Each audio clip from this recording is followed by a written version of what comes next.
puis donc, c'est le soldat français qui a apporté l'absinthe dans le monde entier, et quand ils sont retournés en métropole, donc quand ils en boire, après c'est mis à mode chez artistes, peintres, écrivains, par exemple Baudelaire, Verlaine, Rimbaud, Picasso, Van Gogh, tous les autres faits qu'il avait même une canne creuse dans laquelle il mettait une petite bouteille d'absinthe.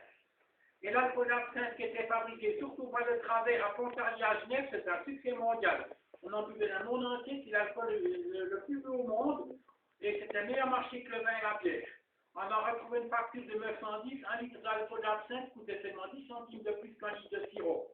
C'est pour ça que l'absinthe était devenu le sirop des adultes.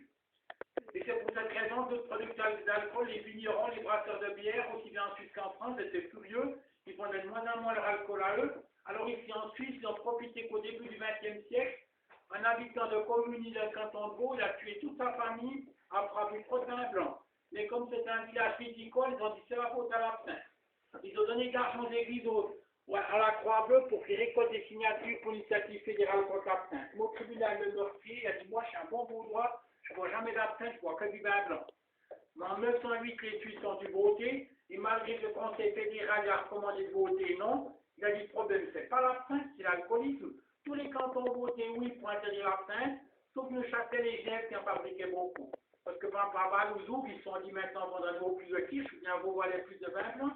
Et depuis le 7 octobre 1910, c'est interdit en Suisse d'importer, fabriquer, vendre et transporter de l'alcool d'absinthe. Mais contrairement à la France, ici, ça n'a jamais été interdit d'en acheter ni d'en boire. Donc oui, c'est une loi stupide, il ne faut pas se rattraper lorsqu'elle transporte à la maison. Si la police venait plus tard, on ne disait pas j'ai acheté chez mon voisin, on disait c'est ma grand-mère qui l'a fabriqué avant l'interdiction, je dis pour mes problèmes de prostate comme M. Mitterrand ou la pharmaceutique, on ne peut rien nous dire. On se demande combien de centaines de milliers de litres a fait la grand-mère avant l'interdiction. Peut-être qu'en fabriquant quoi tellement au paradis qu'elle n'en va pas la nuit sur la terre. Parce que si tu vois le travers, donc c'est pas normal, on n'est pas plus fou qu'ailleurs. Et on a décidé de résister d'en fabriquer en cachette. Parce qu'on dit au bas de travers, on fait A, B, C. Absinthe, braconnage et contrebande. Et on n'entraîne pas la loi, on la détourne. Il faudrait qu'on ait conseillé comme les corps de la Suisse, sauf que l'on ne pratique pas les maisons. Et on dit aussi au bas de travers, dans le doute, absinthe-toi. Alors pendant presque un siècle, on a fabriqué environ chaque année 100 000 litres d'absinthe illégalement, malgré qu'il y a tellement 11 000 habitants. Mais ce n'est pas seulement pour nous, c'est aussi pour les touristes.